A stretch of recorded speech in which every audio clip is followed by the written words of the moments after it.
supplement or I needed to take a walk or something to release that. When in fact, it was anxiety, it was overwhelm, it was all this mental, emotional stuff that I was holding into, right?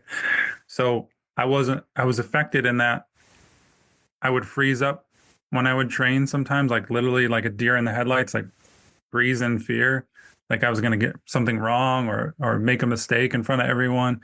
Um, Brain fog, panic attacks, and those were debilitating. And they affected me in some of the high pressure moments, as you can imagine, being a memory athlete and doing this. So I had to find a way to move through that in order to succeed at the highest level. Would you say that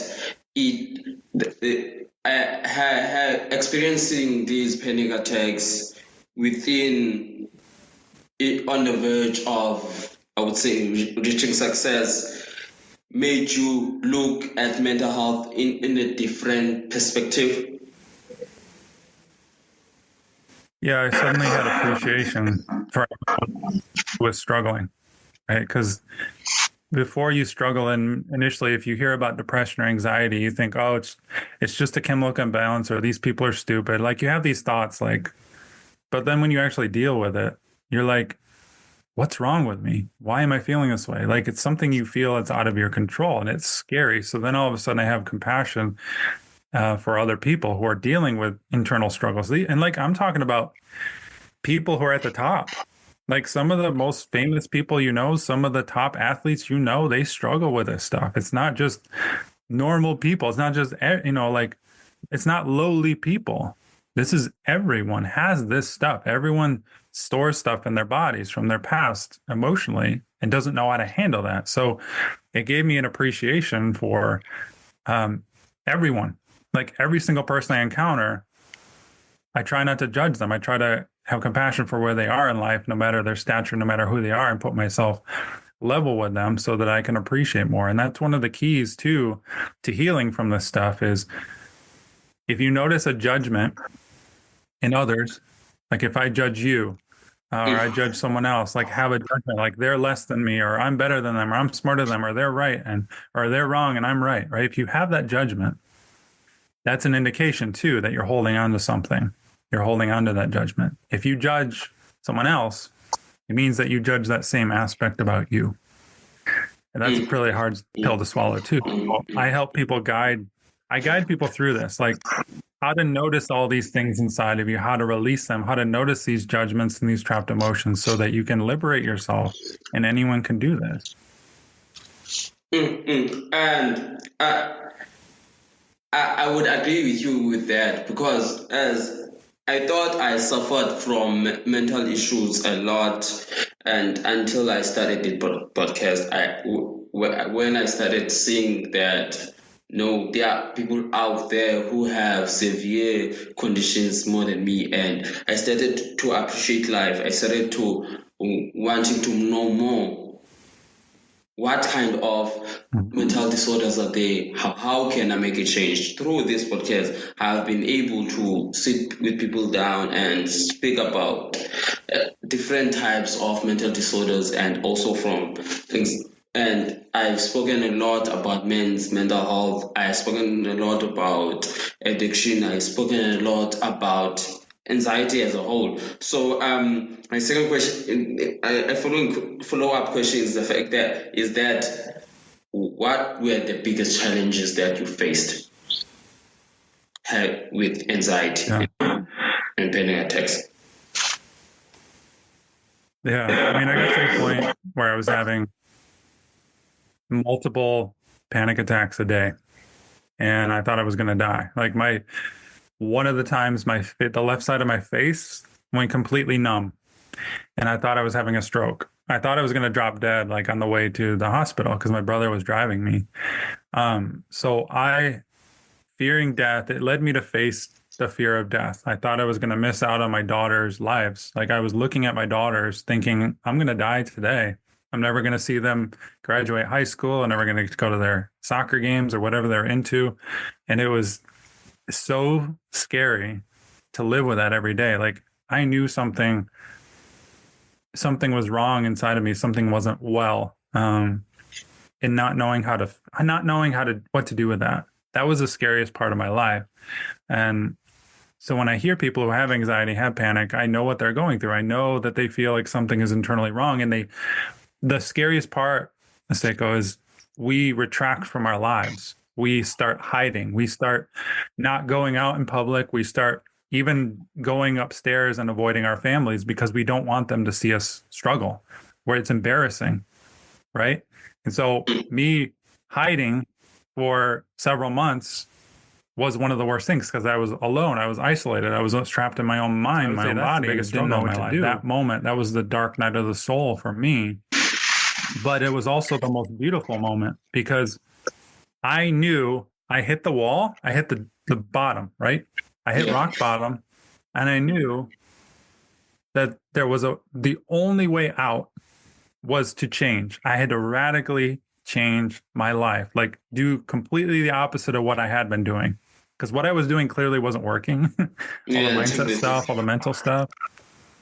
So it forced me to change. It was the most beautiful, like because of that forced change, now I have this 3-step process. Now I'm fully clear of panic and anxiety. Now I help people. Now I feel the best I've ever felt in my life because I was forced to change from that depth.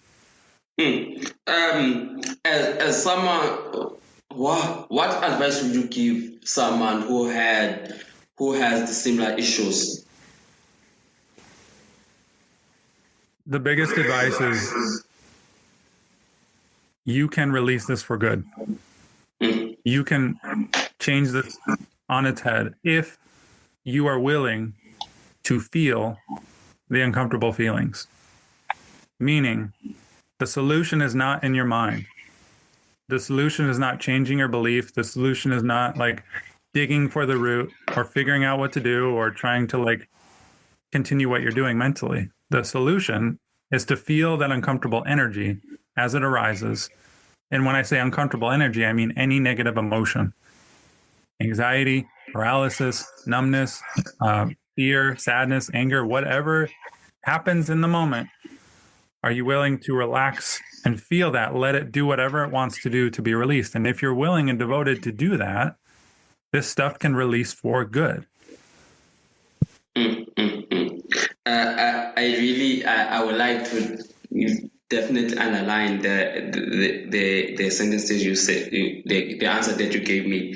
You can release this for good, and I feel like we always have this thing of wanting to be in a place of being comfortable all the time, and as I've said, running from the actual feeling, the actual feeling, as you've said it. And I would like to go back to the fact that you said going to the gym makes you run away from that pain. And I feel like most especially to the youth, when we face breakup, we tend to go to the gym and tell ourselves that I will work hard and I will forget that some specific person. Sorry. And I love the answer that you gave. You can release this for good. That's just a wonderful answer. Thank you so much for that answer. And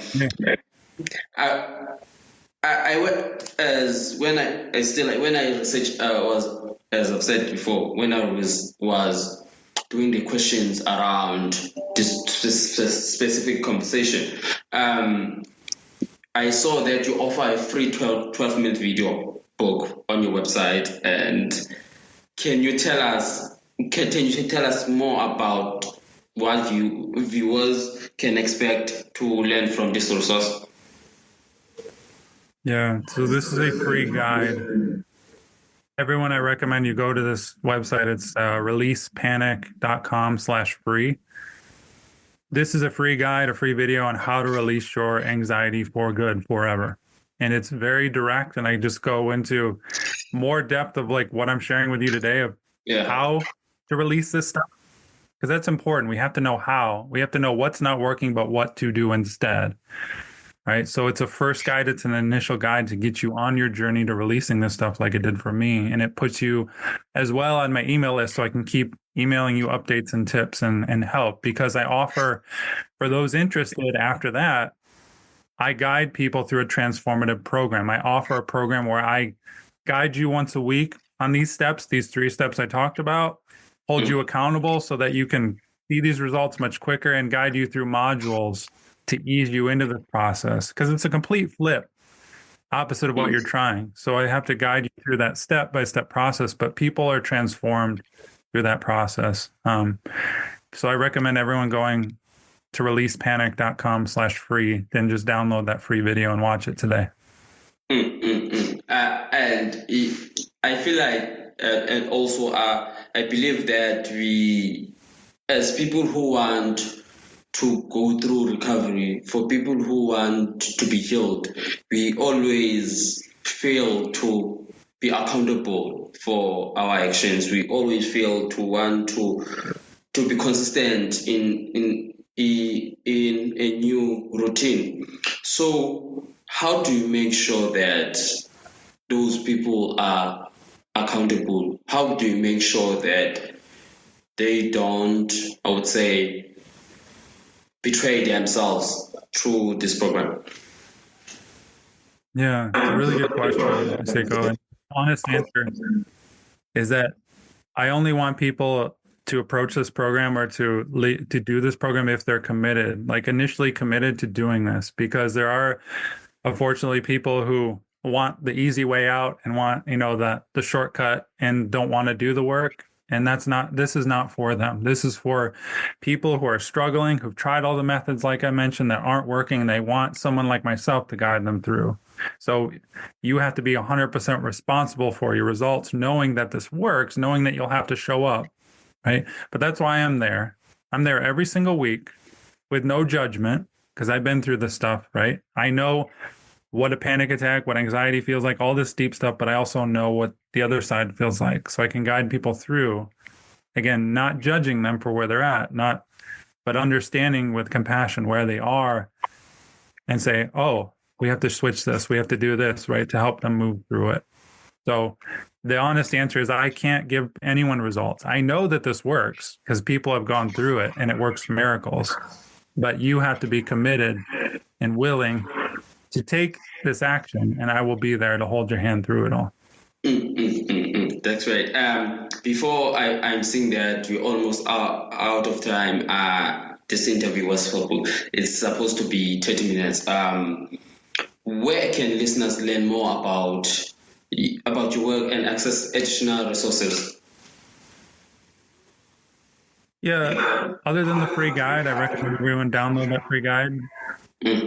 Releasepanic.com/free, but also I'm on Instagram. You can follow me for more videos, reels, and tips on.